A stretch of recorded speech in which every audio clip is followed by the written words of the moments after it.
Atmakur MLA గారు, స్థానిక మంత్రి అవన్నీ చెప్పకుండా ఓన్లీ మావి గన్లో ఒక గన్ను పట్టుకొని జగన్ గారిని ఎట్టంటే అట్ట మాట్లాడారు. ఆయన అనుకుంటే ఈ ఉండే 11 సీట్లు కూడా లేకుండా పోతుంది అని కూడా మాట్లాడారు. మేము రామనారాయణ రెడ్డి గారికి సూటిగా అడుగుతున్నాం, ఆ 11 సీట్లు వదిలేసేయండి, 174 సీట్లు వదిలేసేయండి. నిజంగా మీకు అంత ధైర్యం ఉంటే ఈరోజు ఆత్మకూరులో ఎలక్షన్ పెట్టండి, ఎవరు గెలుస్తామో చూస్తాం. దాని తర్వాత మీరేం మాట్లాడాలో మాట్లాడండి. ఈరోజు ఆత్మకూరు పరిస్థితి చూస్తే ఒక మాఫియా, ప్రతి మండలంలో ఒక మాఫియా తయారైంది. ఇసుక మాఫియా, మట్టి మాఫియా, భూమి మాఫియా. ఎక్కడ పోయినా కానీ, ఏ రోడ్డు పోయినా కానీ, ఏ మండలం పోయినా కానీ దాదాపు 7 రీచులుగా ఓపెన్ చేస్తూ దాంట్లో ఇల్లీగల్గా కూడా ప్రతిరోజు రాత్రి ఎంత ఇసుకపోతుందనేది ఎవరినైనా కానీ ఆత్మకూరు ఏ మండలంలో కానీ ఏ ఊర్లో అయినా అడగండి. మేము ముందే చూపించాం మీ బండ్లు ఏ విధంగా తీసుకోబోతున్నాయి. దానివల్ల 7 మంది కూడా చనిపోయారు. 7 మంది చనిపోతే ఆ ఒక ఇల్లీగల్ రీచ్ నుంచి, అది ఏం రీచ్, అది సంగం కాదు, పెరుమాళపాడు రీచ్. ఆ పెరుమాళపాడు రీచ్ నుంచి ఇసుక తోలుతూ ఎదురుగా వచ్చే ఒక కార్ని ఢీగొట్టి 7 మంది చనిపోయిన తర్వాత పోలీస్ కంప్లైంట్ చేసినా కానీ 3 రోజులు అసలైన డ్రైవర్ పట్టుకోకుండా ఆ రీచ్ యజమాని కానీ ఆ బండి యజమాని దాకా ఇప్పుడు దాకా ఏం చర్యలు లేవు.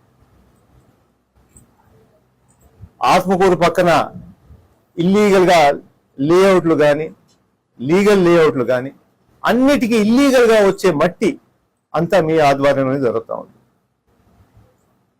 ఇవన్నీ అడిగితే ఒక సమాధానం లేదు.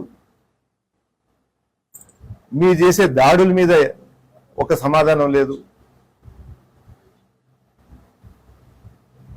ఇక్కడ జరిగే అన్యాయం కానీ, మీరిచ్చిన హామీలకి ఒక్కటన అమలు చేశారా? సోమశిల ప్రాజెక్టు మేము 50 లక్షలు ఇచ్చి గుడి కట్టడానికి ఇస్తే ఇప్పుడు దాకా ఆ పరిస్థితి ఏందని ఎవరికి చెప్పట్లేదు. సోమశిల డ్యాము ఆప్రాన్ ఎంత ముఖ్యమైందో మా హయాంలో టెండర్ ఇచ్చి అది సరిచేయాలని చెప్పేసి టెండర్ ఇస్తే మీరు వచ్చిన 2 సంవత్సరాలకు కూడా 1 కిలోమీటర్ కాంక్రీట్ కూడా లేకపోయినారు. ఆ రోజేమో పెద్ద పెద్ద మాటలు అన్నారు. ఈ సోమశిల వల్ల నెల్లూరు జిల్లా అంతా బతుకుతుంది, అక్కడ ఏమన్నా పొంగితే మొత్తం డ్యామే కొట్టుకోపోవచ్చు, వీళ్ళు అది కూడా పట్టించుకోవట్లేదు, 7 కోట్లు ఈట్లేదని చెప్పేసి ఆ రోజు పెద్ద ఆరోపణ చేశారు. ఈ రోజు మీరు 2 సంవత్సరాలు అయింది వచ్చి 1 కిలోమీటర్ అన్నా పోసారా? అది చేయలేదు. ఆ హై లెవెల్ కాని పనులు ఇప్పుడు దాకా దాని మొహమే చూడలేదు. మన మరిపాడికి ఆ రోజు ఎంపీగా ఉన్నప్పుడు రాజమోహన్ రెడ్డి గారు నాన్నగారు ఎంతో కృషి చేసి మేనిఫెస్టోలో ఎక్కించి హై లెవెల్ కెనాల్ తప్పకుండా రావాలని చెప్పి పనులు ప్రారంభిస్తే మీరు కన్వీనియంట్ గా పేరు మార్చుకొని మీ పేరు పెట్టుకొని దాని తర్వాత ఇక్కడ ల్యాండ్ ఎక్విజిషన్లో ఏమీ అన్యాయం జరగవు ప్రజలందరికీ తెలుసు. దానివల్ల పనులే ఆగిపోయినాయి.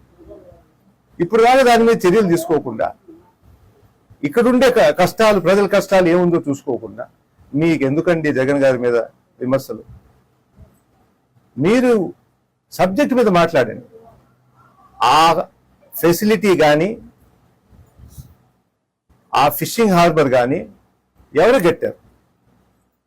అది ఎవరికి ఉపయోగపడుతుంది? దాని పర్పస్ ఏంది? ఈరోజు జగన్ గారు మాట్లాడింది ఏంది? దా సబ్జెక్ట్ మీరు చెప్పండి. మీరు మావిగన్ మీద సబ్జెక్ట్లో మాట్లాడతారా? మీరు డిబేట్ పెట్టండి, నేను కూడా వస్తాను. మీరు ఆత్మకూరులో పెడితే మన ఇద్దరం మాట్లాడతాం మావిగన్ గురించి. అప్పుడు ప్రజలే డిసైడ్ చేస్తారు కదా, మీరెవరు డిసైడ్ చేయడానికి? ప్రజలే చూస్తారు మీ పాయింట్లు ఏంది, మా పాయింట్లు ఏంది. దానివల్ల మన ఆంధ్ర రాష్ట్రానికి మేలా చెడు జరుగుతుందా అనేది డిబేట్ చేస్తాం. మీరు చెప్పండి, డే టు టైము, ఆ రోజు వస్తాం, మన ఇద్దరమే డిబేట్ చేస్తాం. అంతవరకు చాలు. మీరు జగన్ గారి దగ్గర పోబడలేదు. మీకు నిజంగా 11 సీట్లు కూడా రావు అంటుంటే ఈ రోజు పెట్టండి ఆత్మకూరులో ఎలక్షన్. ఎవరు గెలుస్తారో చూస్తాం.